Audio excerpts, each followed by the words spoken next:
Okay, it's the May 17th meeting of the Municipal Water District Board. And we need a roll call. Excuse me. Director Schmitz, he didn't stop by yet. Director Bragman. Here. Director Gibson. Here. Director Kohler. Here. And President Russell. Here. Okay, need a motion to adopt the agenda? So moved. Second. Roll call. Director Bragman. Aye. Director Gibson. Aye. Director Kohler. Aye. And President Russell. Aye. Okay, public comment on any item not on the agenda. There are none. Oh, I'm sorry. There actually is one. Miss Willard. Go ahead, Miss Willard. Yes, good evening. Last week's board meeting had an excellent presentation on the general topic of water usage as part of the toolbox for future water security. And the conclusion of the consultant and staff is that we are kind of reaching a point of diminishing returns in terms of driving down further our water consumption through various demand management tools. And I just want to point out that the extent to which any further gains, as the consultant and staff pointed out, may be both limited and expensive. The extent of that argument, I think, ignores the fact that in 2019, a rate structure was adopted that helped create this problem. I mean, yes, we've done a really fabulous job of everybody pitching in and conserving, but the rate structure isn't helping us, because in 2019, you shifted away from the commonly used type of rate structure throughout California, in which relies primarily on charging people for how much water they use, to the new rate structure, which for many people, the vast majority of their bill is based on fixed charges. So I think that it is important to, as you are looking at your future options of the best ways to better balance the demand and the supply in an affordable and predictable way, for you to revisit the rate structure and the premises of it when you get into the new year and you are looking at a new 4-year rate cycle, and the possibility, the likelihood, after the significant spending on drought emergency measures and various consultant studies that go with that, it looks like we're looking at a very large set of rate increases. And as I think that as you move into examining that you should really be looking once again at reversing course and going back to a rate structure that helps you better manage the demand, and I think will be more satisfactory to the bulk of your ratepayers. Thank you. Thank you, Ms. Willard. There are no further public comments. Okay, General Manager's announcement. This evening, President Russell. Okay, board members. Nope. Jack. Nope. Larry. Nope. Monty. Nope. Nope. I have none. Okay, let's go. I need a motion to approve the consent calendar. I have a question, whether item 3 is going to be considered in close, and should it be taken off until we discuss it in closed? Item 3 is not on the closed session agenda for tonight. I don't know if there are concerns or questions from the board. It can be removed from consent for regular consideration, but I don't know any requests so far. I would request that it be removed from consent and discussed in open session. Okay, Any others? Any public comment? There are none. With that, can I get a roll call? Move approval of the, do you need a motion? Yes. Well, I thought we had a motion, but I guess I called for it. Oh, yes, right. Then Larry spoke up. Yeah, sorry. Yeah. Okay, move approval of the consent calendar as amended. Second. Director Schmidt, Aye. Director Bragman, Aye. Director Gibson, Aye. Director Kohler, aye. and President Russell. Aye. So Molly, what do we need to do here? Do we take that one first? Or do we just put it at the end? That would be the typical course, President Russell, is just. Which way? Take that one first. First, okay, then let's do it. Should I begin? No, I'll go ahead and begin there. Thank you, Director Bragman. So item 3 is a resolution awarding contract number 1965 for the first phase of Pine Mountain Tunnel Tanks Replacement Project to Majori and Gelati. I have Alex Anaya here who can go over the bid results that we got for the project. Alex? Yeah. Good afternoon, directors. Alex Anaya, engineer, manager of the design section. So yeah, I'm just going over the bid results for the Pine Mountain Tunnel Replacement Project. We did receive 8 bids. Of those bids, there were 4 that were deemed non-responsive for lacking to have the material required per the permit, the bid documents, leaving Majori and Gelati as the first lowest responsive and responsible bidder, followed by Gelati Brothers Inc., Reach Construction, and Gelati Construction. And the 4 other contractors identified in the list were Cats 4U Inc. is non-responsive, CWS, Michael Paul, and WR Ford and Associates. So Majori and Gelati's bid was $257,575 was considered the lowest responsive bid. The other non-responsive bidders did not or failed to provide information requested, such as the subconsultants for the soil nail wall, which is a pretty critical and important component of this project. And without that information, it's not really feasible to evaluate the responsiveness of the contract as required. It's a little unusual, Alex, to have 4 people miss it. Did they all miss the same thing? They all missed, well, 3 of them missed the same thing. The other one just failed to provide the addendums as required. So my, I guess, question is, I think in the past, we've allowed some bidders to present an amended bid to make up for an inadvertent error, whether or not that would be appropriate in this case. If I may, Director Bragman, there are circumstances under which a public agency can waive a minor irregularity, even where there may be requirements that weren't met. But there is discretion for the agency and also an evaluation of whether that would cause a unfair circumstance or disadvantage to the other bidders. And in this case, staff looked closely at this issue. It was a little bit of a gray area, but it seemed we were in a difficult spot either way, because possibly if we were to waive the irregularity when the second lowest bidder did meet that requirement, they would have concerns about the district taking that action. But we thought that because of the second lowest bidder did meet that requirement, did do the work and submit the references that were required by the bid, that it would be unfair for the district to waive the irregularity for the lowest bidder in this case. Well, it's going to cost us quite a bit of money to maintain that position. So,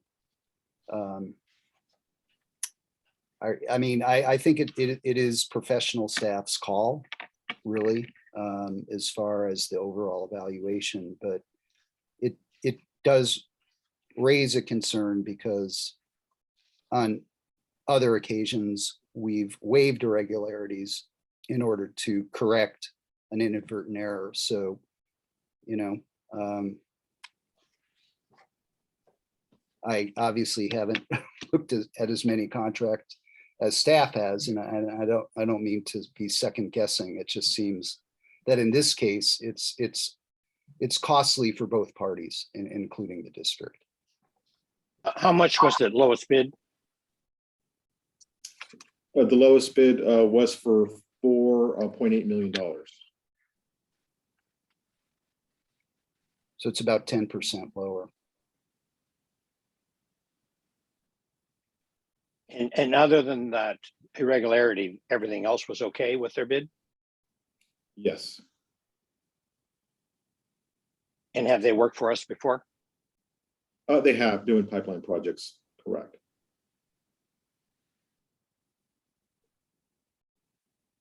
Well, I guess the only real option we have, well, I guess there may be two options, but one option would be to rebid it, huh?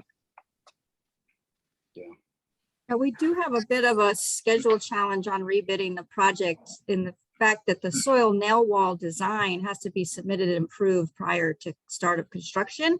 And our window for this summer is contingent on the owl breeding season. We have only a 3-month window to actually get work done each year. And so we're really pushing to get the project going this year and avoid having to delay an entire year to start this project.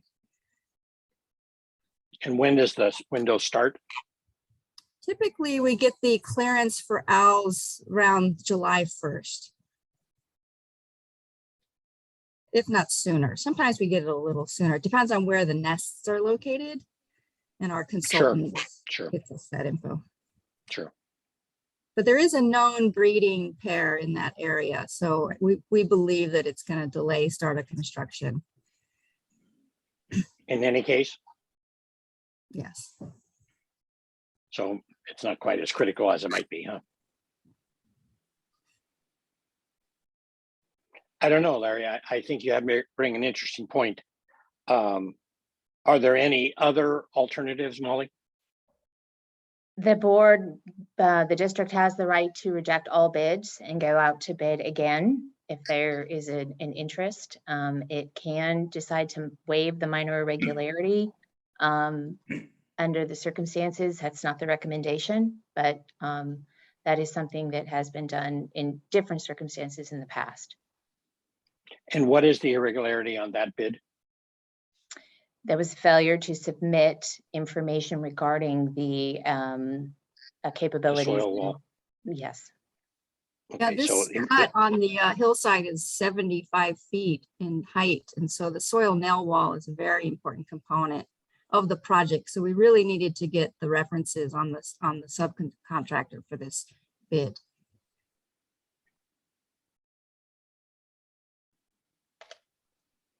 what do you think, guys?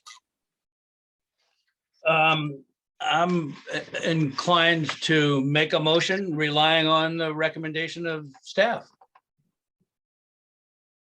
I'll second, assuming that was an actual motion. That was an action. Was now. Any more thoughts, Larry?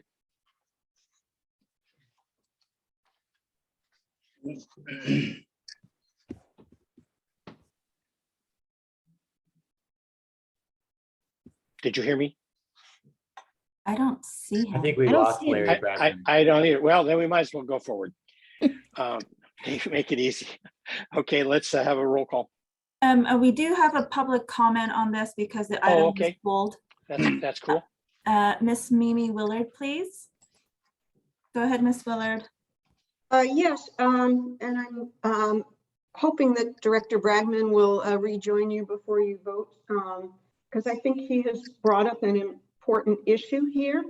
This is a 12-month period in which there has been exceptional spending on a lot of fairly urgent priorities, but nonetheless the spending adds up, and selecting the second lowest bidder just adds to the toll of that. But secondly, I would just like to suggest to the directors that in other contested elections, Gelati has been a large donor to incumbents. And I think it would be a very bad look to award a contract to the second lowest bidder and then accept campaign contributions from that entity, or for that matter, others who contract with the agency, but in this particular instance, all the more so. Thank you. Thank you, Ms. Willard. There are no further public comments. Okay, Larry, while you were gone, we have a motion and a second, but we're still kicking tires. Yeah. So if you, No, it's a very tough choice of what to do because of the time frame and also, you know, the whole totality of the circumstances that staff has looked at. So, you know, it's not an easy one, and I don't have any easy answers either, truthfully. So I think if we need to, if rebidding would put us outside of the construction window, I think, you know, we may want to expedite it by going with the bid as analyzed by staff, but it's it obviously presents a dilemma. So And we do have multiple phases on this project, so the contractors are free to bid on phase 2, which will be many more years of construction. We're estimating about 6 years of construction total on this project. So, I also be a little concerned about delay, given the inflation is driving the cost up on seems like virtually everything. And so while we should be, you know, we're obviously very mindful of costs, we might find ourselves, you know, seeing other cost impacts of delay is something I'm concerned about as well. The only thing I could suggest and would be to take another stab at it at DOC on Friday and take a look at the other instance in which we allowed correction. It may not give us any further clarity, but, you know, we kind of got hit with this at the last minute. And I think it's worth taking a couple days and sort of digesting the situation with all respect to staff, because, you know, I really don't know where we need to land on this.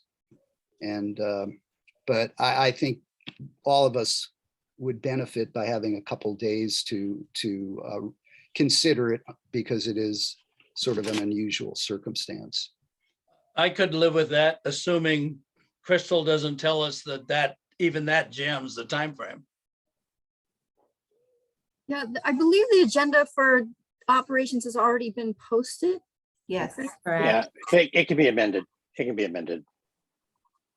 I'm not sure if we're within the time frame unless we have an urgent item. We have the 24-hour. I think this is an urgent item. We'd have to look into the requirements too. I mean, I haven't looked at the requirements to add an item late. I think it's a more than majority vote, and then there has to be some emergency or urgency to the matter in order to actually add it late. That's the Brown Act requirement. I don't have it in front of me. I'm sorry. Those damn rules. Yeah.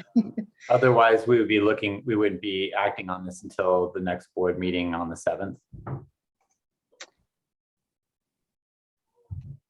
Well, theoretically, we could move the doc to next week or whatever time frame we need. That's also true. That's also true. So what do you guys want to do? Crystal, if this went to, worst case scenario, we saw a delay even as late as the next board meeting. Do you see that being an impact on the schedule? I have to give that some thought. Alex, your ideas on that? Yeah, if it went to the next board meeting, that would really kind of reduce the time frame the contractors would have to get their civil nail wall contractor and structural going on this, so we could get a timely a submittal on that package to get started construction. So it you know, any delay does really impact the schedule for construction on that wall. Well, maybe it does, right? If I understood Crystal correctly, that if the owls are still there, we don't go. Or is that not part of this issue for this particular piece? Yeah, if the owls are there, then it's still a no-go, but it's really dependent on that survey. Yeah. So, Yeah. you know, I don't know that the risk is very high. I think that's an interesting solution. I also, I'm not aware of anyone receiving a donation from Gelati. So I don't know if that statement is true or not. I've never seen any Yeah. evidence of that. Yeah. Yeah, neither. No, have I. I've never seen one, and so I'm not aware of anybody. No. And do you Neither. recall that we have rejected bids in the past for being non-responsive? Not in exactly the same case as this, but I think I recall the most recent situation, we did reject the low bid for failing to provide sufficient reference information that was required. So it was a very similar situation, slightly different. I don't have the details in front of me.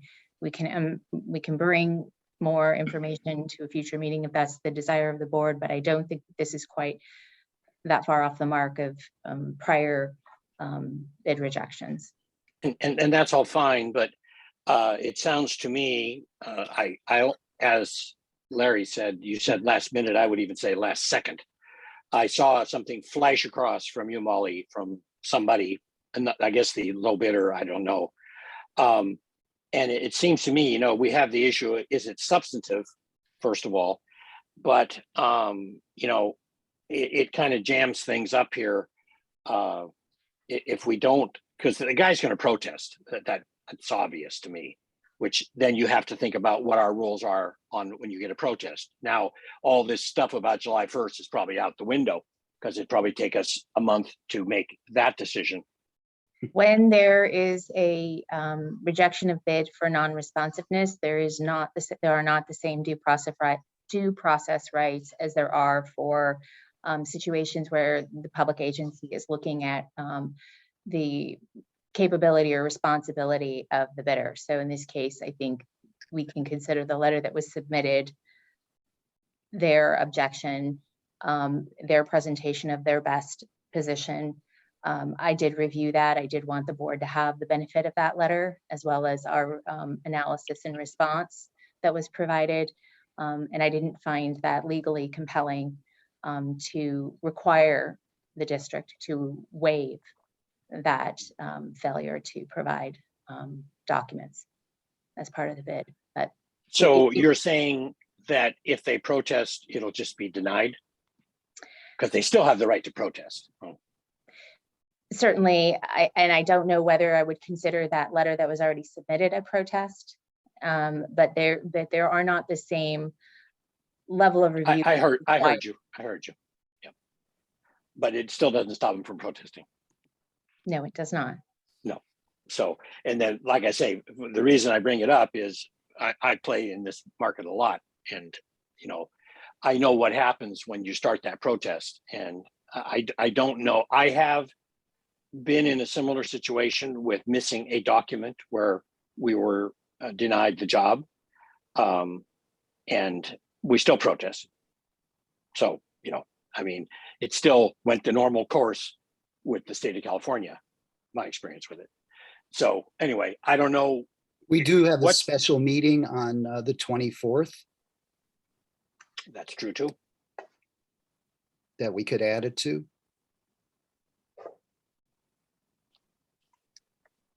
Right, we have time to amend that agenda and at least either get a closed session letter or, you know, attorney-client letter where we would have a little more depth.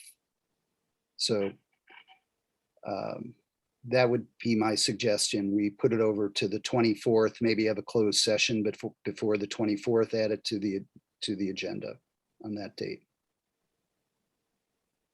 That only puts us about a week behind schedule. I think that would work. President. So do I. Any thoughts, guys? What does it take for us to take to do that, Molly? If we were to wish to do that. I would just withdrawal of the motion pending Okay. direction to staff. Okay. What do you think, Jack? Are you willing to withdraw the motion or you want to stick Yep. with it? If staff does, that'll work. That's good with me. Okay. Okay, I see everybody nodding. So let's do that. We'll put it off till the 24th and see where we are. I'm cool with that. Thank you. So I guess we'll have that closed session at 3 in the afternoon. That's a joke. So, okay, well, now let's go back to our regular agenda. Number 10, first amendment to contract number 1902. Okay, directors, Crystal Yasmin, Director of Engineering. This is an amendment to our paving contract as well as an extension for another year. And I'll hand it over to Mark Cazaret, our engineering construction manager, to walk you through the request. Okay, thank you so much, Crystal. Good evening, board members. So as Crystal was mentioning, this item, we're requesting that the board approve the first amendment to our paving contract with WK McClellan Company. The paving contract was originally awarded by the board on May 17, 2019. It included a 3-year contract term with established unit bid prices, as well as an option to extend the contract in 1-year increments for 2 additional years. So the items before you are 1, a recommendation to increase the original contract amount by $800,000 for a new total not to exceed amount of about $6.1 million for that original 3-year term. And those will be under the existing unit prices. The second recommendation is to extend the contract, exercise an option to extend the contract for a 4th year under new unit prices for a total cost of about $2.4 million, which includes a $300,000 contingency. So I'll provide a brief background and go over the 2 items in a little bit more detail before making the formal recommendation. And to provide that background, the district crews we have excavate hundreds of holes every year to improve or maintain our water distribution system. After these repairs are complete, our work with our paving contractor completes the pavement and concrete restoration work under the contract before you. Since this contract was executed in May 2019, the district performed over 1,100 repairs or improvements to our system. And the cost associated with this paving work can vary significantly based on the area affected by the work, as well as the current condition of the roadway. So regarding the $800,000 increase to our existing contract, it is important to note that our contract is based only on estimated quantities provided at the time of bid. But this last year, the district has seen an increase in both the number of street restorations that we've completed, as well as the average cost of those restorations. For example, we looked at the prior 2 fiscal years, which consisted of about 30 invoices per month, where a single invoice represents a single pavement or concrete restoration. This year, however, we've seen a pretty substantial increase of about 23% at around 37 invoices per month. We've also seen about a 12% increase in the average cost of these invoices, which can be attributed to a number of things. We've had several restorations on private properties requiring special concrete mixes and hardscape design, which have increased costs. But we've also had several large main breaks that have significantly increased the street restoration. And so ultimately, those are the reasons we're seeking $800,000 in additional funding for this existing contract. So for the recommended 1-year contract extension, our contractor submitted new unit bid prices in conformance to our contract. We saw a 10% increase in bid items with asphalt, driveways, sidewalk, and various work. And we also saw a $15 per linear foot increase in concrete curb and gutter. We have reviewed this and we've determined that these price increases align with our expectations, given a number of factors.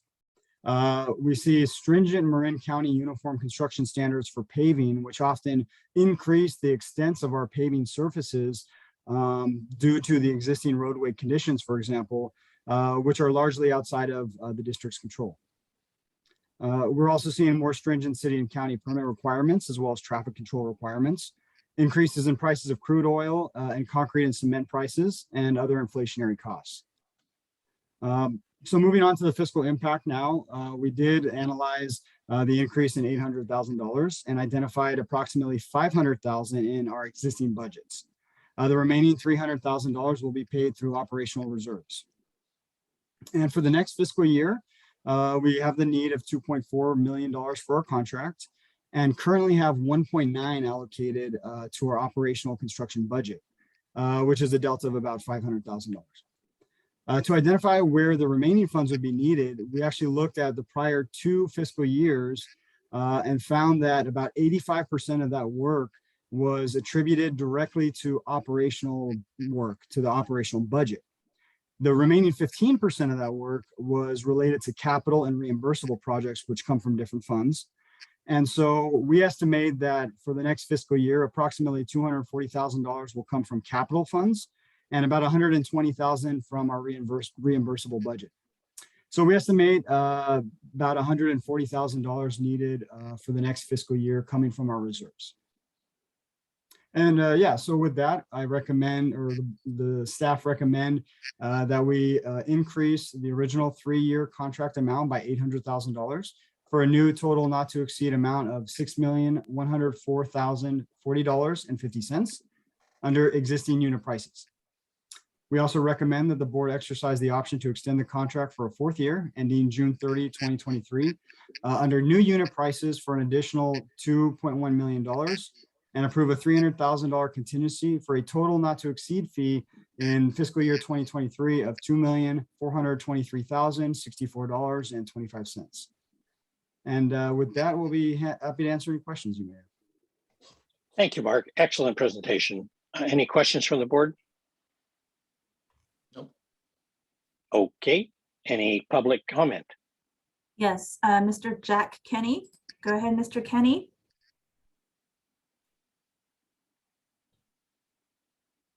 I have enabled your speaking permissions. Go ahead and speak, sir.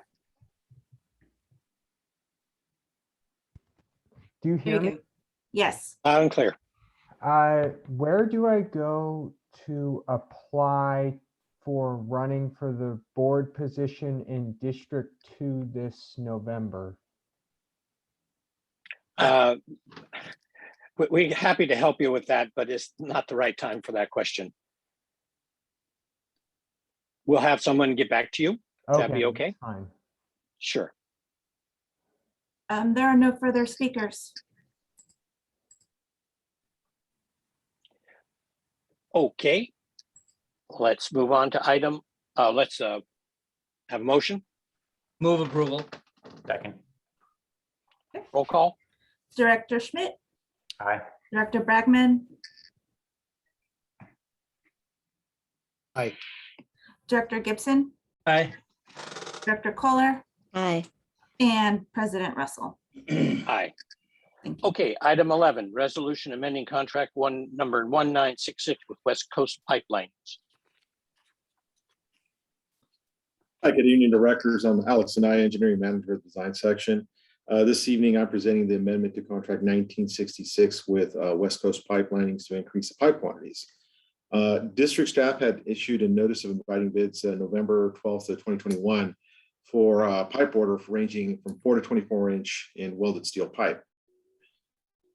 On October 26th, the district received and opened 2 bids for this contract. The lowest bid was submitted by West Coast Pipes Linings Incorporated in the amount of $1,669,178.31.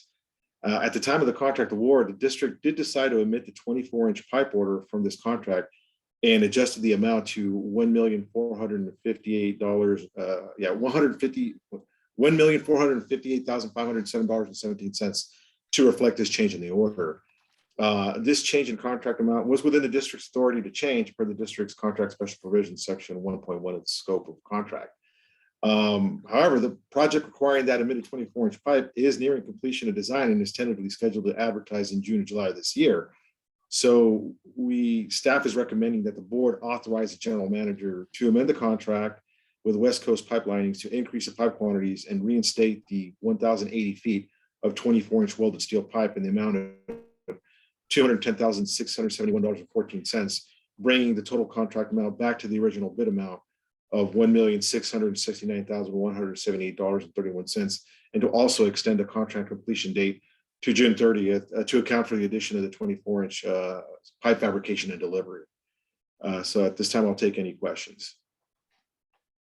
They're cool with that? Yes, they're okay with that.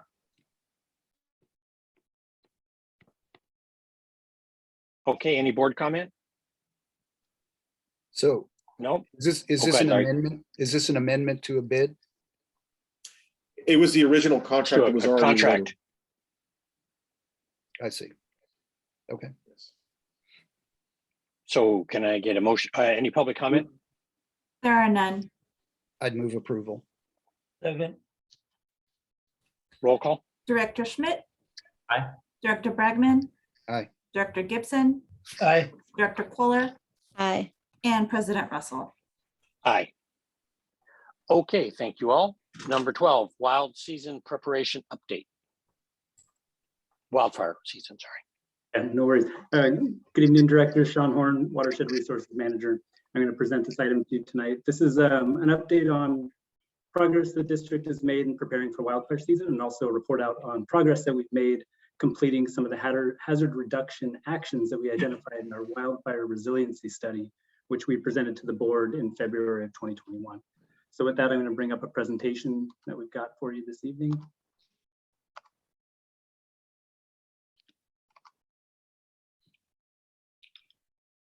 So we've organized this presentation to give you an overview of the community coordination activities the district is undertaking, an update on our facilities, specifically on the hazard mitigation actions we've implemented, an overview of the watershed management actions we've been carrying out over the past year, and then some of the longer term planning and fundraising efforts that we've had underway, and then an update on what our rangers have been up to prepare for this season. So in regards to community coordination, the district is extremely active in coordinating with the different entities throughout the county that are working on these wildfire issues. First and foremost, we're working with Fire Safe Marin. Specifically, we're attending bi-monthly board meetings to help support community taking on FireWise community actions within their own neighborhoods.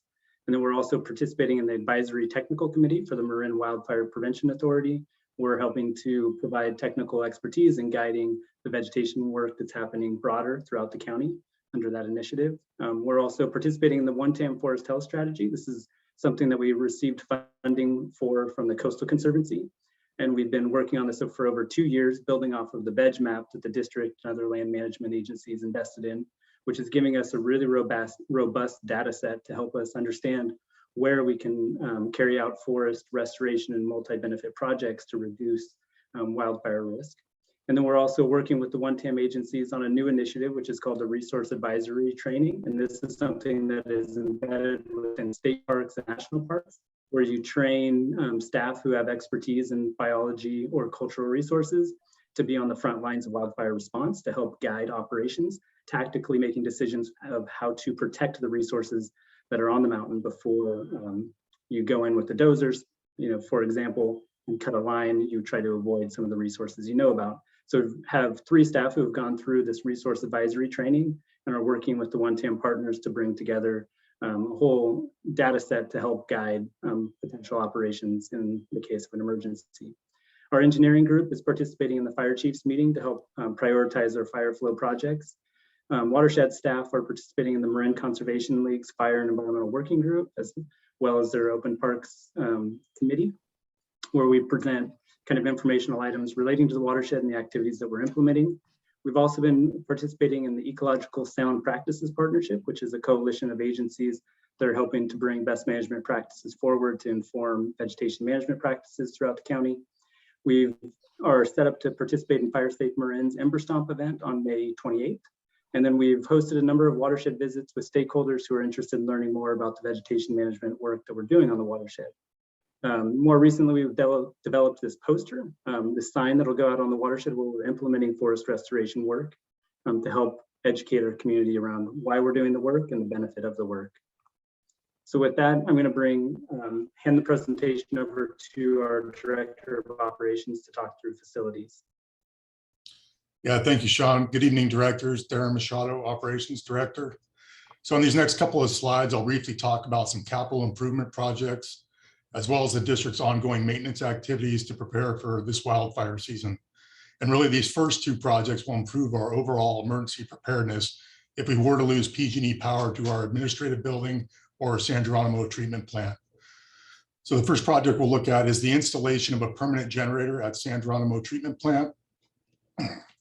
This project is currently in construction and includes the installation of 3 emergency generator sets powered by 6 diesel engines that will produce 3 megawatts of power. This project will provide emergency generator power, ensuring our continued ability to produce and supply water to our customers when the PG&E power supply is interrupted. This could be due to a wildfire event, public safety power shutoff, or any other unforeseen loss of PG&E power. The design of this project was based on summertime flows and will allow for full operational capabilities when these generators are being used to power the plant. This project is approximately 65% complete. The 3 generator sets and 2 10,000-gallon fuel tanks have been delivered and placed on site.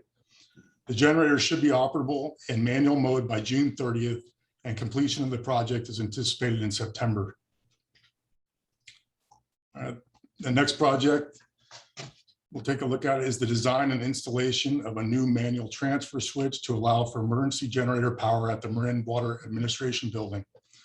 Staff is currently working with a consultant on electrical design of the administration building main electrical service panels to install new service panels that allow for isolation of the building's main PG&E service, solar panels, and the installation of a new generator service connection. The electrical design work is anticipated to be done by September of this year and will advertise for construction shortly after design is complete. We do have an existing transfer switch, but when operating under generator power, our current transfer switch only gives us the ability to power the data center, phones, and remaining servers. The rest of the building is without power.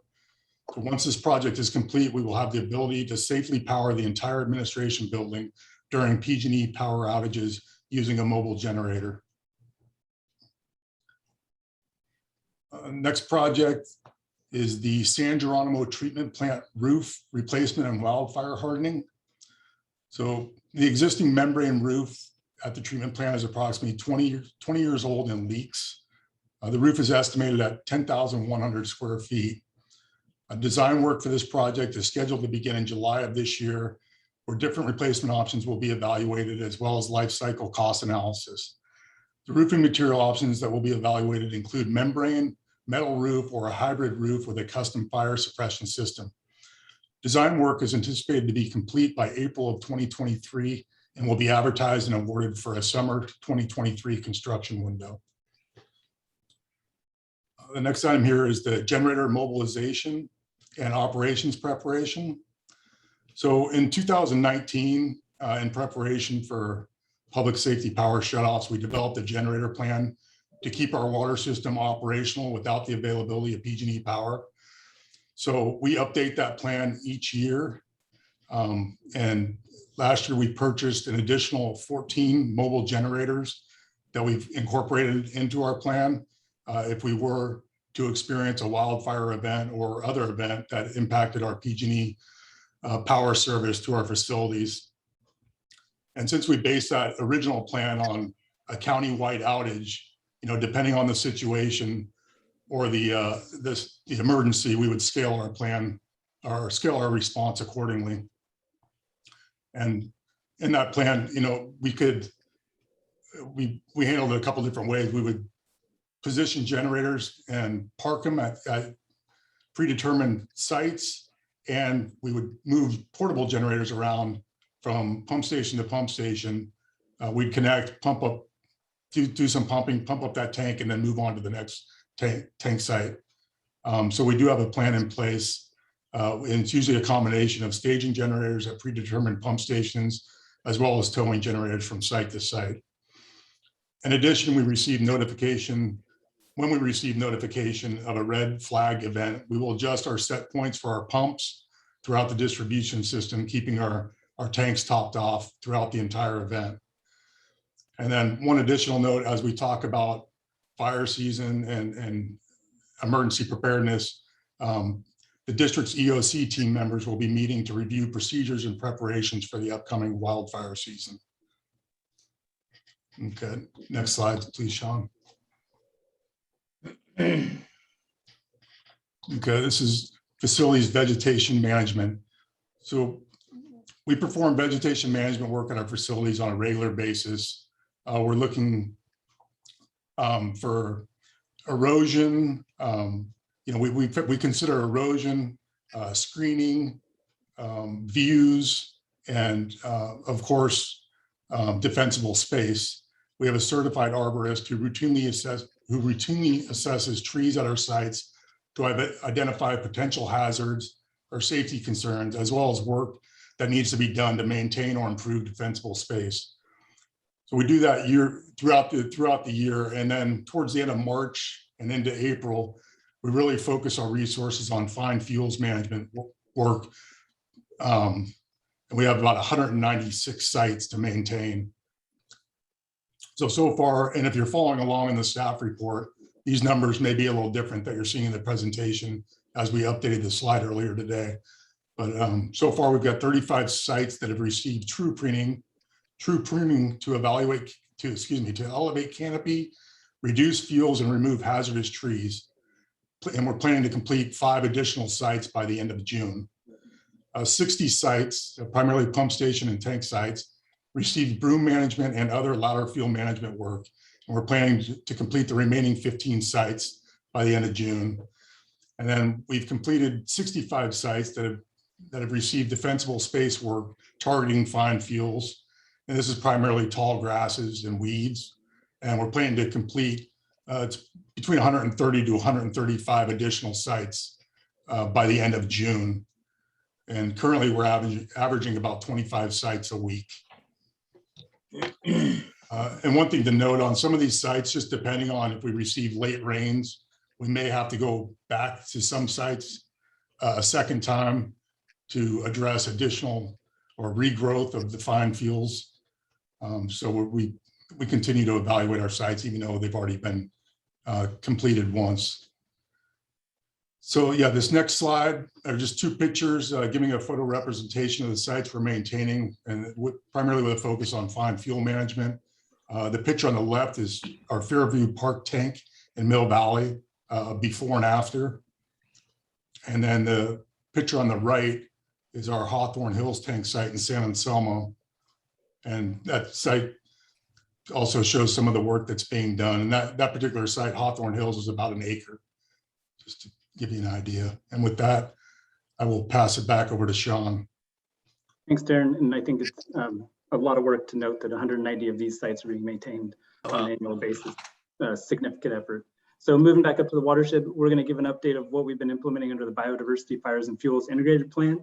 And this is this year. So, keep these numbers to date here. We've implemented 282 acres of fuel break maintenance work.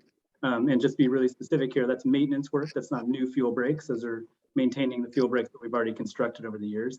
We have 146 acres of forest restoration and fuel reduction work. And that's really where we're trying to target the Douglas fir that's encroaching into our grasslands and our oak woodlands, and also addressing some of the sudden oak death impacted forests that we have on the watershed. We've implemented 524 acres of broom management work. And then we've got 218 acres of other priority weed management projects that we've implemented. And this is all consistent with the BIFIP and the actions that are outlined in that document for year 3. And so we should hit all of our targets within that. As we've been implementing our vegetation management work on the watershed, one of the questions we've been asking is, how is this influencing wildfire behavior? And to be really specific, we're not trying to stop wildfire, we're trying to influence the behavior of wildfire. So as part of the grant that we got from the Coastal Conservancy, we took on a project to actually do some modeling of fire behavior on the watershed within treatment areas. So this is Potrero Meadow. The area that we didn't treat in the middle is the meadow. And then these are the projects that we implemented about a year and a half ago up around Potrero Meadows. In total, there were 70 acres that were, we did a variety of methods out here using hand crews as well as machinery to implement the fuel reduction work. What we found was that it dramatically lowered the predicted fire behavior, and specifically it influenced the flame length and rate of spread. And so just to dive into what that means a little more specifically, these are the outputs that we got from the model. And basically what it was able to show us was that before treatment, in terms of flame length, we were seeing flame lengths between 4 and 20 feet. And so that's on the right-hand side. And after the treatment, we had reduced those flame lengths to about 2 to 4 feet in this theoretical fire that would have crossed the watershed. And so that is significant. And where that's important to understand is those are the ladder fuels that we talk about, and the reduction of that flame length is reducing the potential for that fire to become a canopy fire and a stand replacement fire, which would be severely impactful to the watershed. So we also looked at the rate of spread of fire through this area after treatment. What we found was that before treatment, we were seeing a spread between 9 and 22 feet per minute.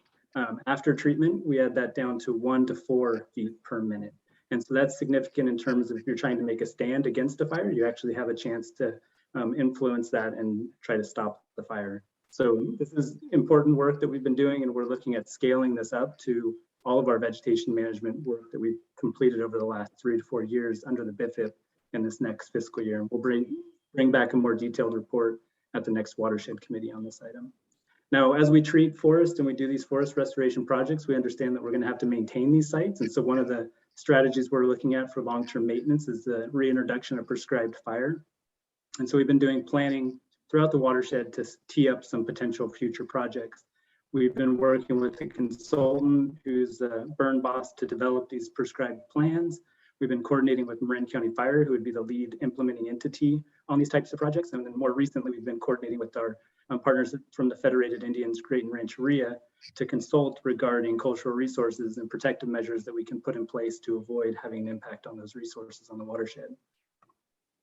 So in addition to the work that the district does on the watershed, we've been coordinating with PG&E as they've been implementing projects under their power lines. They've got easements across the watershed where they do annual work activities. The district's role is to review these project requests and ensure that the appropriate environmental compliance measures are put in place before they do their work. To date, they've implemented approximately 52 acres of vegetation management under the power poles. They replaced 1 power pole, 3 guy wires, and 4 other hardware projects were implemented this year on the watershed. So in terms of longer term grant and planning activities, the district was successful in receiving a CAL FIRE award in 2020. We've been implementing work under that grant. We also received the California Coastal Conservancy, which was separate from the Forest Health Strategy grant. So this was all implementation on the watershed, and we've spent that grant out almost entirely. This year, we submitted 2 additional grants, one back to CAL FIRE. We did unfortunately receive notice that we were not awarded that grant, and it wasn't because we didn't have a strong proposal, but it was because we hadn't spent 50% of our current grant. So we'll reapply next year, and we'll have a likely larger request, and we'll hopefully be successful there. We also have another application into the California Coastal Conservancy, and this is a really interesting proposal in that it's not just implementation of work on the ground, but it's also for staff to support environmental compliance work as we implement these kind of forest restoration and invasive management projects. We're also working at the state level to request funding for wildfire hardening projects with a specific focus on our water infrastructure assets.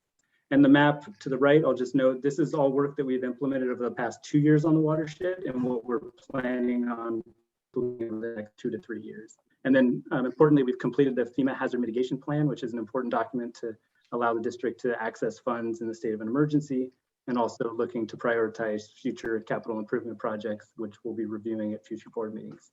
In regards to our rangers, we're really looking at 3 areas: how we communicate with the public through our signage and messaging, our fleet of vehicles and equipment to help us respond to a fire under an initial attack scenario, and then training that we do with our staff so that we have capabilities on the watershed.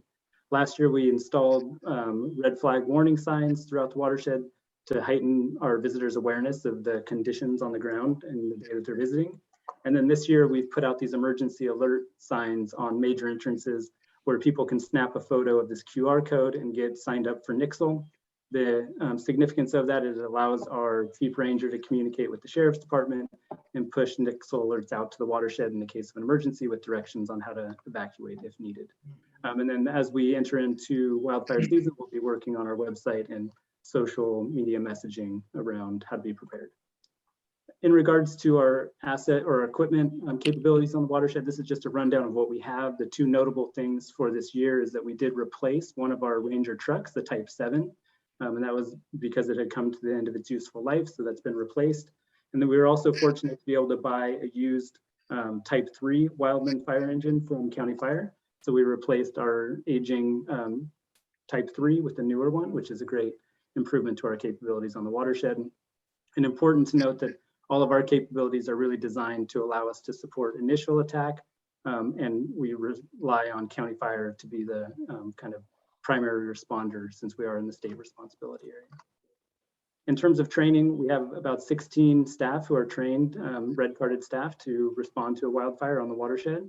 Every year they go through refresher training, so we're scheduled to do that next week, start those refresher trainings, and then every month from there on, we'll be conducting trainings. We're also involved in interagency trainings, and most recently we supported the Sheriff's Office drone training on the watershed last month, where they brought their different equipment capabilities in regards to drones and conducted search and rescue operations as a training. And that was a really valuable lesson for our rangers and our other staff to see how it would be operated.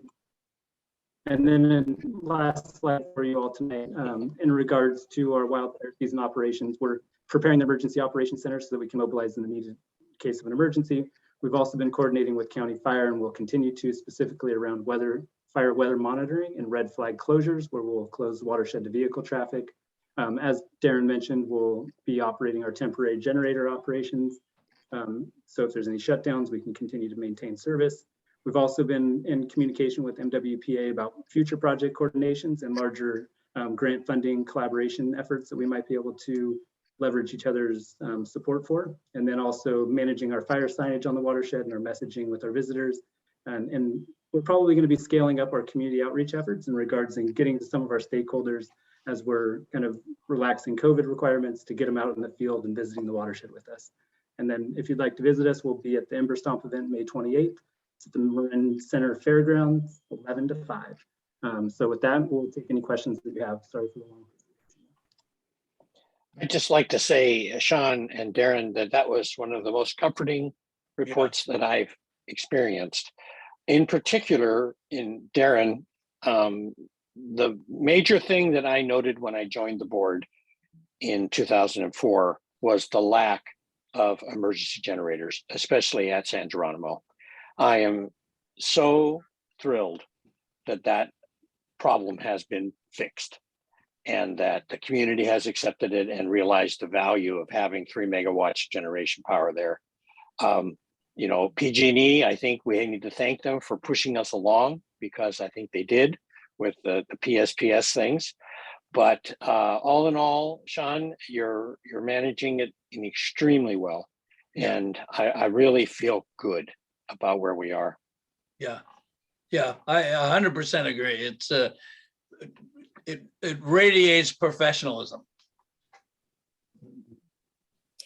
Yeah, I'll add to that. I'm really pleased to hear, you know, I mean, I know the staff has been doing a lot, but we don't always focus on this. So I just want to express my gratitude for this very, very thorough presentation and, you know, putting all of this information together in such an accessible way for not just the board, but the public. So thank you.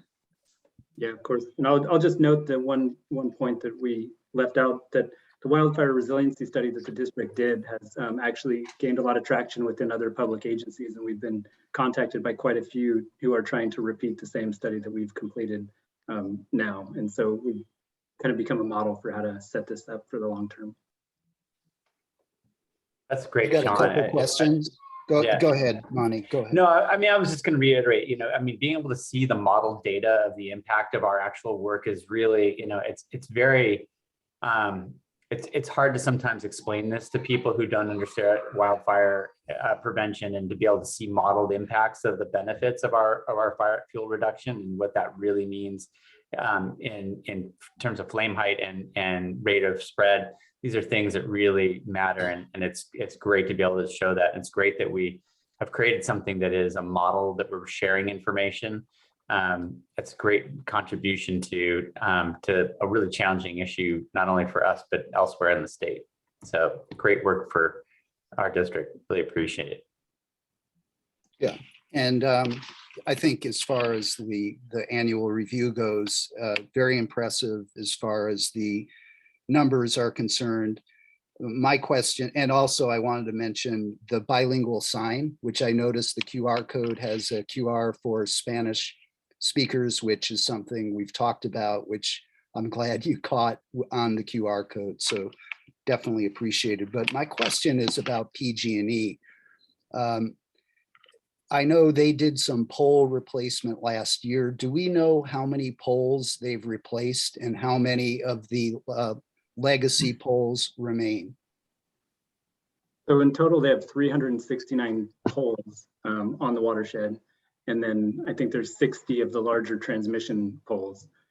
This year, they've only replaced a fair amount, but they're inspecting them regularly. So I don't think we should be concerned that they're going to fail. I think they're on top of inspecting them and trying to prioritize the replacement. It is, one of many pieces of infrastructure within the county that they're working on, and they're very active right now. Yeah, the one pole replacement is pretty underwhelming to me. And another thing I wanted to point out is Sierra Club published a white paper on PG&E's fire protection program. And one of the things that caught my eye was that they're using, for lack of a better term, very old-fashioned circuit breakers that really don't shut the circuit off when a line fails. And there is existing technology. It's a small computerized circuit breaker, for lack of a better term, that's available commercially. So I'll send the white paper to staff, and you guys can circulate it to the rest of the board. But whether we could open up a line of communication with them, because I think it would be worth seeing whether we could work something out with them to maybe do a pilot project in our watershed. And I think our watershed deserves somewhat of a higher level of care because of its importance to our water supply here in Marin, and in particular, it's been recognized as an internationally important habitat. So I'd like to circulate that white paper to staff. I saw one of their new poles. I know they put in some concrete poles. I think all those poles need to be fireproofed. I mean, we're not just talking about pole failure because of mechanical problems. We're talking about whether they're subject to ignition in a wildfire. So I think their inspection notwithstanding, I'd really like to see some kind of inventory of what they have done, what remains to be done, and also to open up a line of communications with them about upgrading their circuit breaker technology, which is really available for them to use throughout their system, which they've resisted. The CPUC has resisted requiring it. And I think it's something that we need to look into. So that's my comment. And I'll send staff that white paper when we're done with the meeting. Please include me too, Larry. That's very interesting comments. Very apropos. Okay. Any other comments from the board? Public comment? Yes, there are two. Mr. Roger Roberts. Sean, that's an excellent presentation, but I know that it's only a small portion of the work that needs to be done. And I would like to know what the estimated cost would be to fireproof the entire watershed. Because there's a lot left to do. And I don't know what that figure is, but it would be useful to know what that figure is and plan for it. Thank you. Thank you. Might be interesting to know what a definition of fireproof is too. Yeah. Mr. Larry Minikis. Yeah, good evening. I just want to second what the other board members are saying. Sean, that was a really good presentation. And just that it's encouraging to see the coordination between MMWD and the MWPA, because that was really a concern early on, is since the water district was not part of the original MWPA, how was it going to look? How was it going to work? And it looks like it's really coming together. And I don't think Roger really meant fireproof. I think he meant more where Sean was going, which is treatment. What it would take to treat the more of the watershed, perhaps. I don't think we'll ever fireproof anything. Thank you. And I agree, Larry. I wasn't trying to be a smartass. No, not at all. That wasn't my point. No, I know that it wasn't. It wasn't Roger's point either. I mean, the comment is a sound one though about, like I say, I'm not even sure how I would define fireproof, but it's an interesting way of thinking about it. And perhaps Sean thinks we're already fireproofed to the point we can be. I don't know. That's an interesting question. Yeah, well, if I could go back and just quote Sean for a second, he said, we're not trying to stop fire here. We're just trying to manage it because we know fire will come. And I think that's really the real issue here is how do we harden the watershed enough so that when the fire does come through, our reservoirs are maximally protected to the extent that we can do that with the funding and the resources we have. And So that I will end my comments. Thank you. Thank you. And Monty, I found your comments quite interesting as well. I knew very little about the height of flame until I have watched television recently, and they've been talking about the wildfire, and something I never even thought about, very frankly, about what the impacts of the height of flame are and what happens to the trees when they see 20-foot flames as opposed to 3-foot flames and so forth and so on. Your comments are right on. Anything else? There are no further public comments. Okay, let's move on to the water supply update. Good evening, members of the board. Paul Sellier, Water Resources Director. I have a brief presentation for you this evening on our water supply update. So we'll do the water supply, you sort of usual components of the water supply update, projections, and take this opportunity to just sort of review very briefly where we are with the water supply assessment as well. So moving along, our cumulative precipitation, we're really just an inch or so below average. I think about 48.5 inches for the year, and normally we'd be right around 50 at this point in the year. Nothing too unusual there. In terms of reservoir storage, we're tracking right now with right on the average. So we're better off than we were 2 years ago in 2019 and 2020, and certainly far better off than we were last year. Looking at our projections, again, just briefly, this black trace is where we've been in terms of reservoir storage levels, and the dashed lines are our projections. The red dots on here are sort of the end of the water year, so that's approximately October 1st. And as you can see, not much separation at this point. We're entering the dry period for us, so there's no precipitation really to speak of that we would expect. So all of the projections are fairly similar going through summer to the end of the water year, where we're expecting to finish, a little bit above average, about 61,000 acre feet in the reservoir system. As we look further out into our kind of crystal ball into next year in 2023, if we were to continue in sort of these drought conditions, this would be this orange dashed line, which represents about 25% of runoff. So just 13,000 acre feet per year of runoff is what this line represents. For comparison, I think in 2020, we received somewhere on the order of 15,000 acre feet.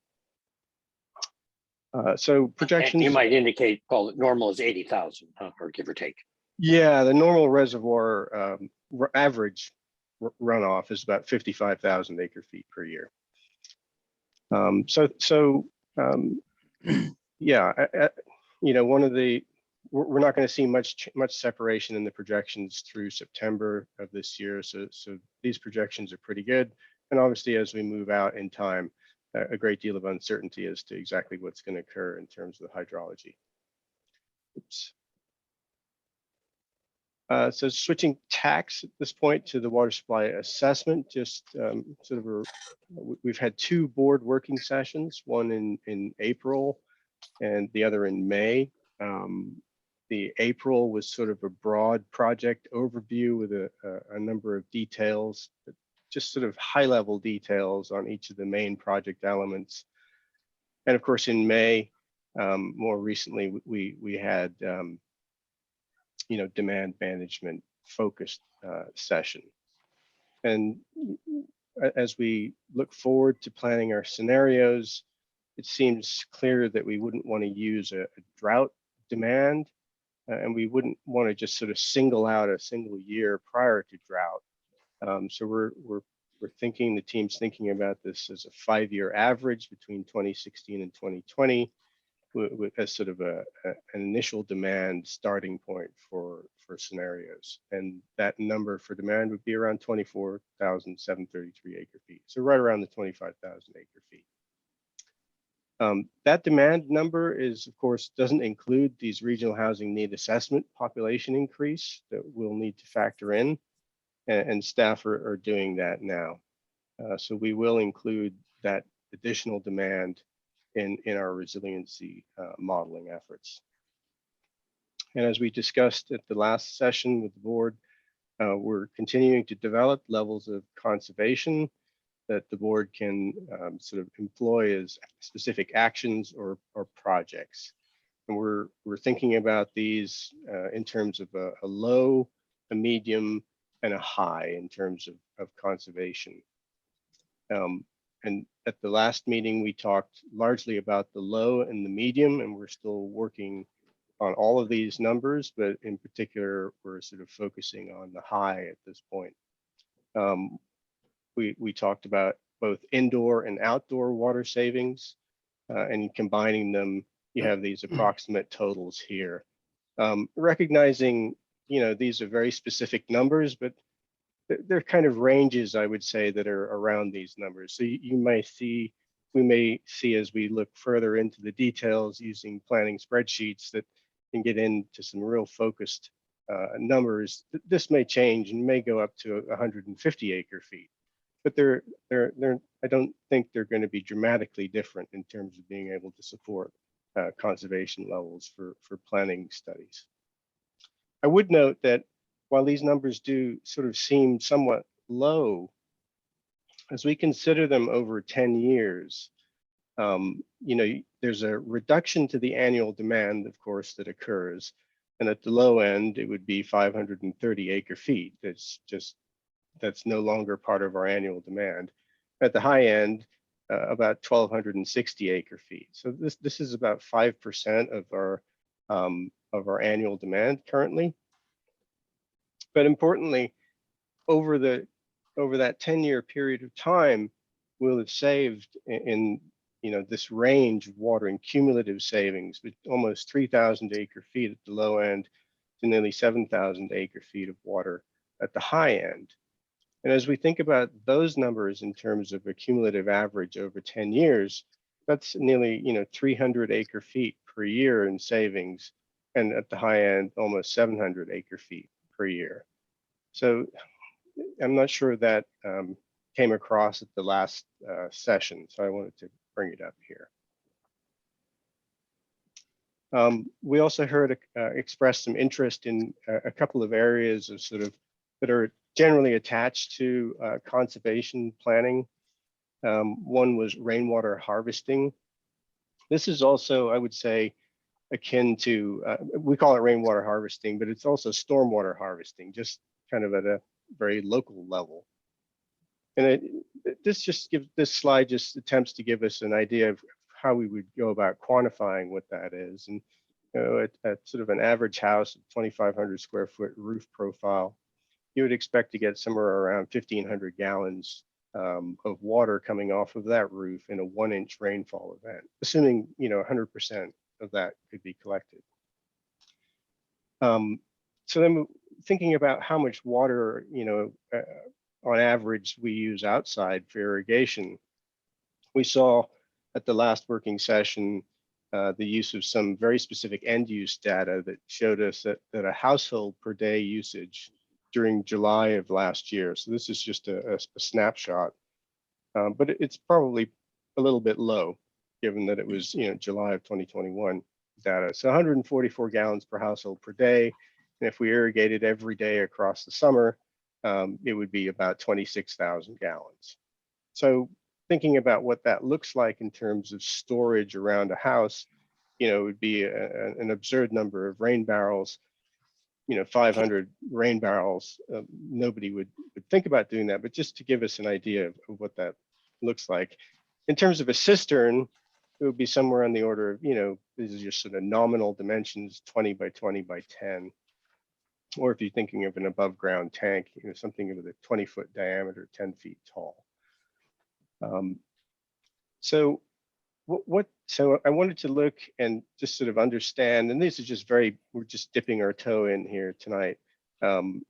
Looking at this is a study done by the National Academy of Sciences and published in 2016 about uses of gray water, and they call it storm water, but they're really talking about residential rainwater harvesting.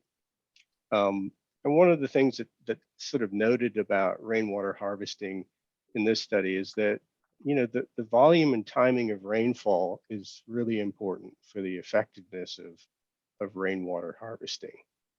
And that rainfall, when it needs to be matched with the timing of the irrigation need.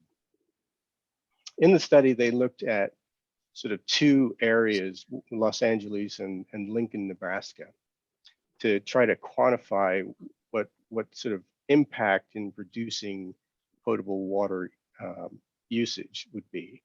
And in LA, they figured between, for rain barrels itself, between 1% and 4% of and the 4% would relate to the cisterns, so a much larger storage. Between 1% and 4% of the overall water savings would be what they might expect. And in Lincoln, Nebraska, it was a little bit better. So, rain barrels 5% and cisterns up to 21%. And it's just kind of interesting how, in Nebraska, the rain continues throughout the irrigation season. So their barrels and cisterns can refill over time.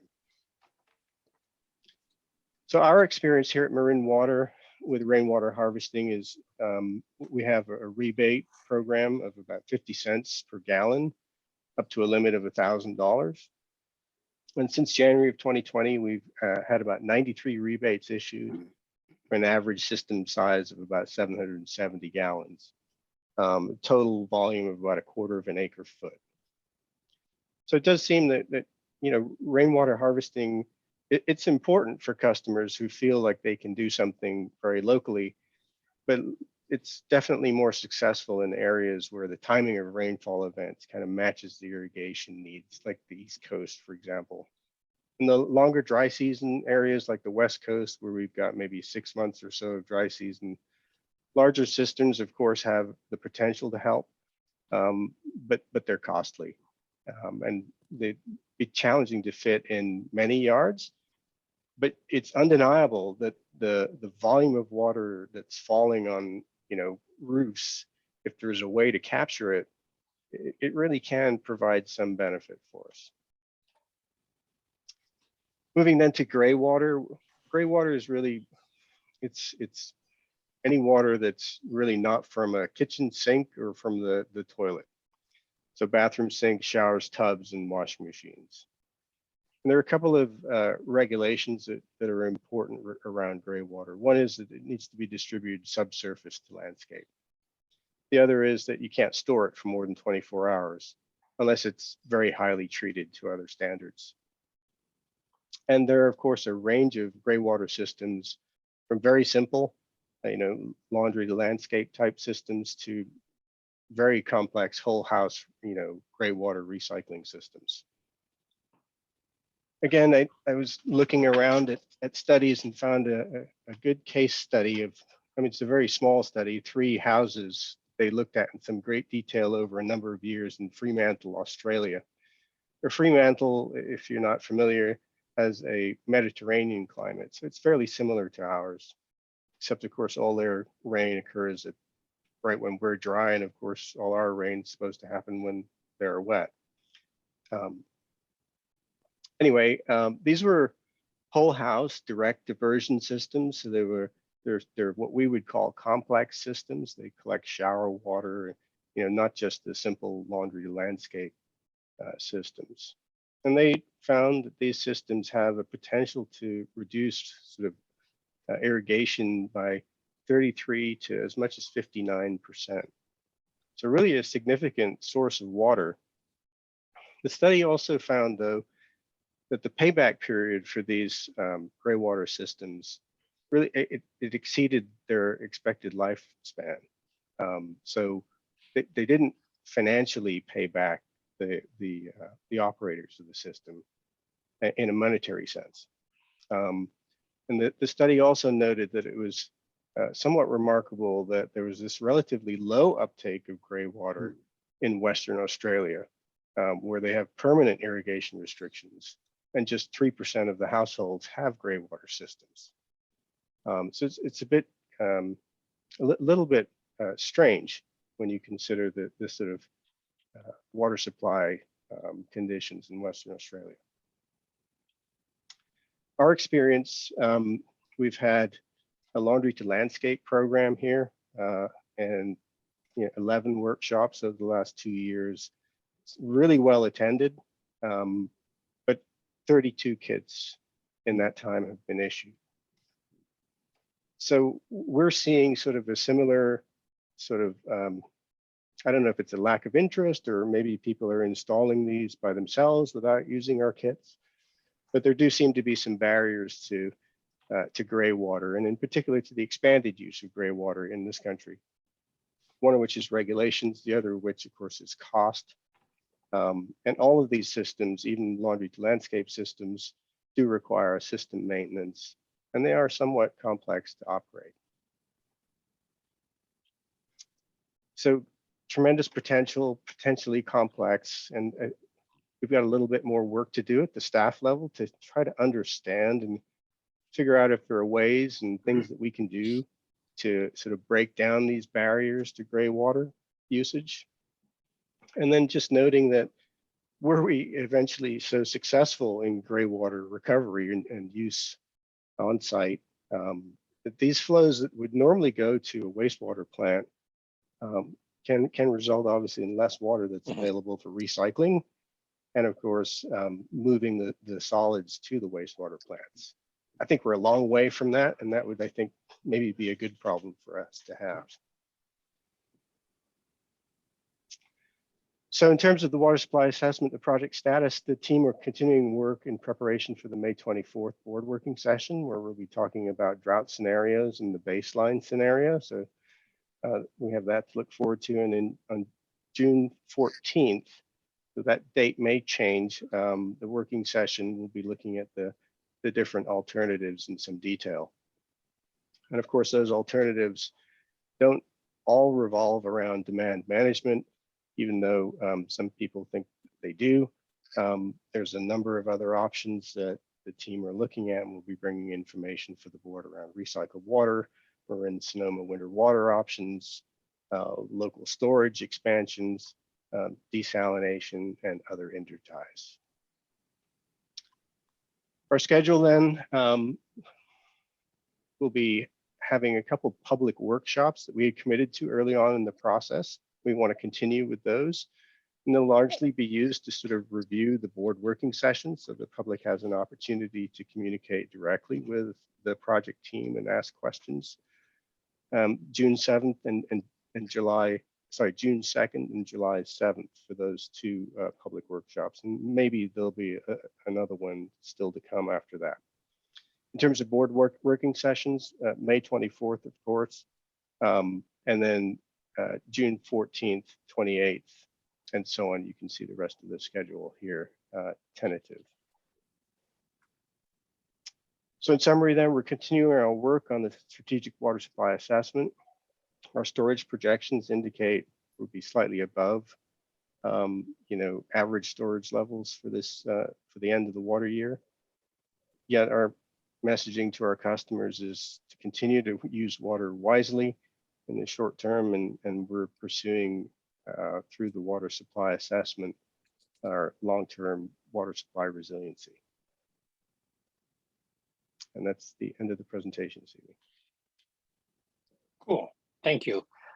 Just a quick note, Director Kohler had a personal emergency and had to leave the meeting. Any questions from the board?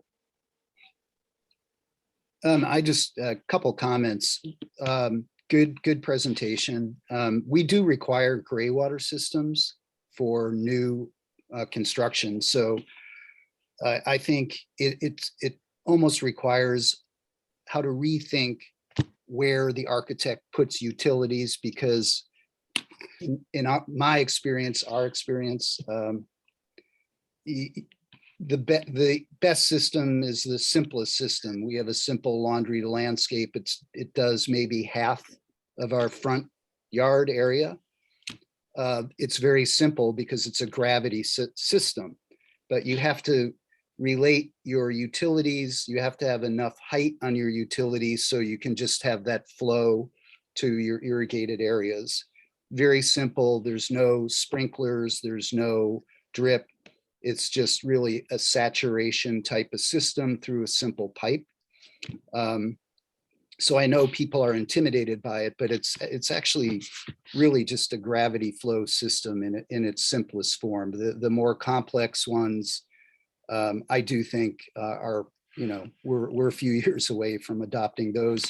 Same with rainwater. We have 1,000 gallons of rainwater that comes off of a very small shed in the garden area. I think we could add another 1,000 gallons and harvest another 1,000 gallons, which, it may not be that impressive, but it's resiliency is what we're talking about. And I don't know, I appreciate the payback analysis, but really what we're talking about is resiliency.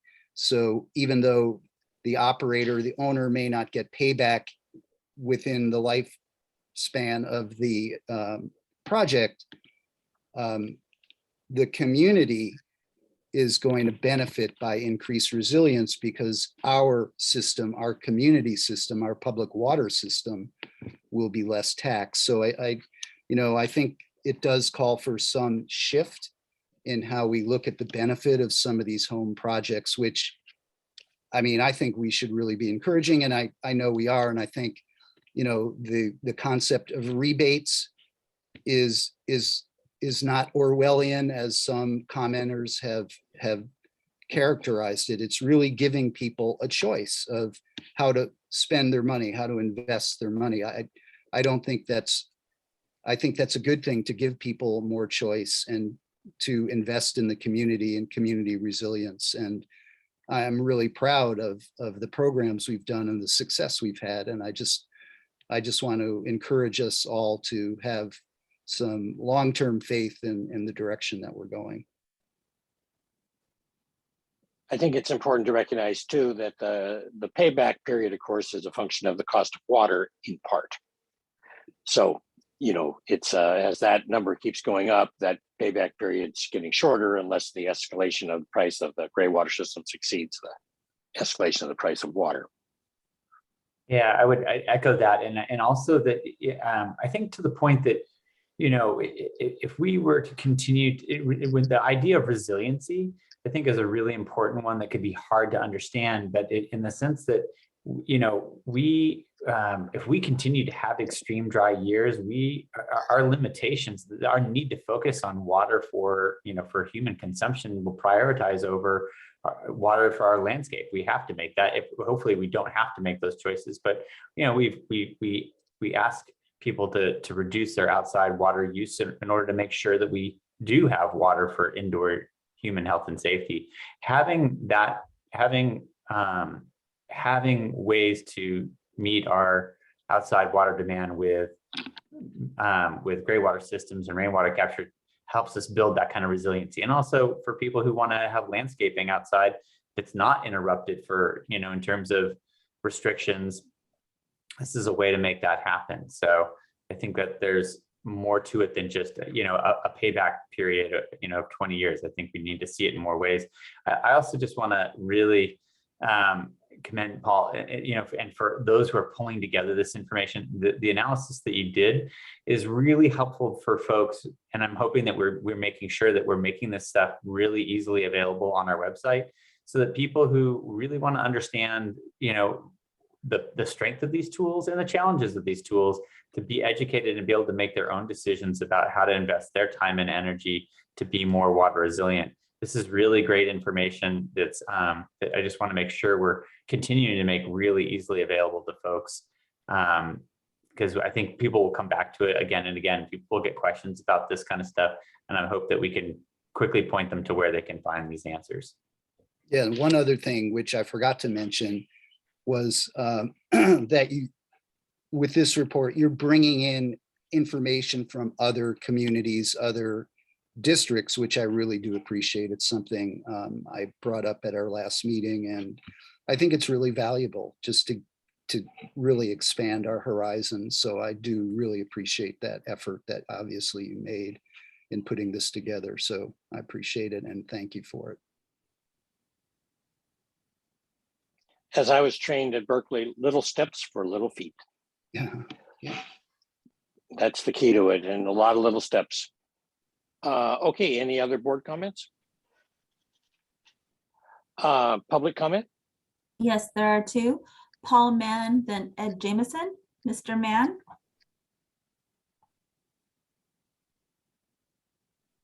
Mr. Mann, I've enabled your speaking. Okay, can you hear me now? Yes, sir. Loud and clear. Hey guys, good evening. It's Paul Mann from Water Champions. You're talking about my favorite topic, gray water and rainwater. Thank you. Thank you. Thank you. I appreciate that you're talking about this. I am a little concerned though. Some of the data is very outdated, and I don't know if you're getting this from consultants or internally, but a couple things I need to point out.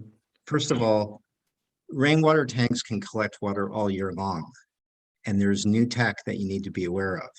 So for example, Hydroloop is a system that recycles gray water to germ-free clear water. So you can take daily use gray water that comes from a family of 4, for example, from the showers, the tubs, the laundry, the sinks, and whatever water they're not using, it is going into that rainwater tank and they're banking it. They're banking that water every day. So by example, we're doing some installations of 10,000, 15,000, 20,000 gallon tanks, and they're being fed by Hydroloop.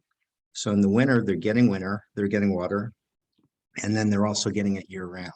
The other thing I want to say is that gray water payback of 20 years is not realistic. Water prices are going up. So by estimates, they're going up between 8 to 10% a year. So when you factor that in, actually it's not 20 years, but it's much shorter. These systems pay back within reasonable timeframes, which gets me to rebates. Rebates and incentives are what makes this happen, which is what happened with solar and EV, which put them on the map. Our neighbors up in Sonoma County now have Gold Ridge RCD that is providing up to $5,000 rebate on a rainwater tank installation. So this is making it affordable and doable. So I really want to have us think about, right now we don't have that much water left, even though our reservoirs are full. We need to move faster, and there are better solutions that we can do this with. So I'm here, please use me as a resource, because I know a lot, we know a lot, and we're doing this every day out there, and I'm happy to show you what we're doing. But this can become affordable, and it can live alongside supply, that you guys are working out, because we also need decentralized capture, reuse, and conservation. And that's the long-term way to sustainability. Thank you. Thank you, Mr. Mann. Hey, Ben, let's have Mr. Mann come into a doc meeting in the not too distant future and give us a rundown of what he does. And we'll take a look at that. Okay. And next speaker, Mr. Ed Jameson. Go ahead, Mr. Jameson. Yes, thanks. Can you hear me? Yes. Loud and clear. I am surprised at the long legs of the gray water and rainwater recycling issue has with this board. Gray water in particular, as I understand it, has to be buried like 6 inches below the soil, or at least covered by 2 inches of leaves or something like that.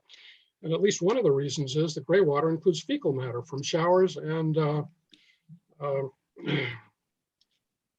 I forget what the other one is, but we're dealing with fecal matter here and it needs to be covered apparently. Now, for most of us, burying a line 6 inches below the soil is totally impractical. It can't be maintained.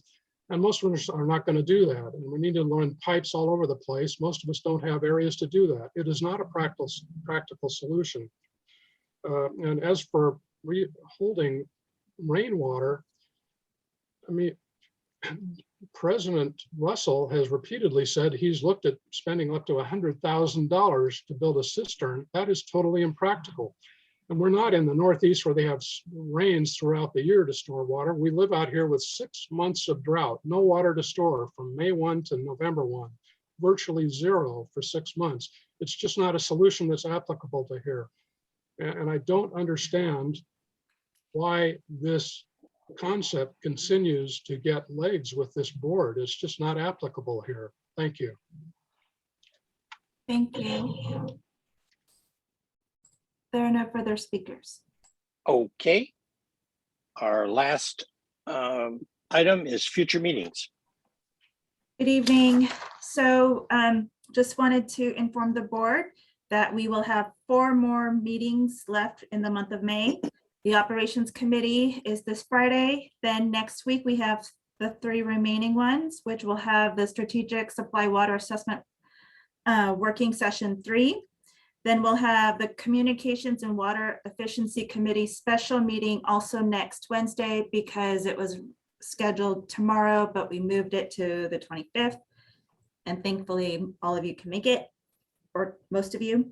Then the 26th is the Finance and Administration Committee meeting. Then we'll start again our next regular board meeting on June 7th. And I believe, I guess they're tentative, the Strategic Water Supply Assessment Working Sessions in June are tentative. And then just so everyone knows, we have our normal external meetings next month, you know, the North Bay Watershed Association, the Sonoma Attack, Tamales Bay Watershed Foundation. That meeting has been determined to be 3 p.m. And then, of course, the Lagunitas Creek TAC is Friday, June 10th. And that's it. That's all I have. Okay, thank you. Excuse me. Thank you very much. Would you, Terry, track down Mr. Kinney if you can? I will inform him that there's the election for Division 2. The filing period would be in August of 2023. So the election is not till 2020, actually August of 2024, sorry. The election is not till 2024. Also, I think, Adrienne and Ben, I was unaware of this QR code thing. That seems like a really, really good idea to me, that we should really promote that people should be getting that information in the event of an unexpected event like a fire. The evacuation side seems to me to be absolutely priceless in getting that information out. So I think something we should really encourage users to take the second and scan the QR code when they're entering the watershed. Yeah. Okay. With that, we are going to adjourn to our closed session.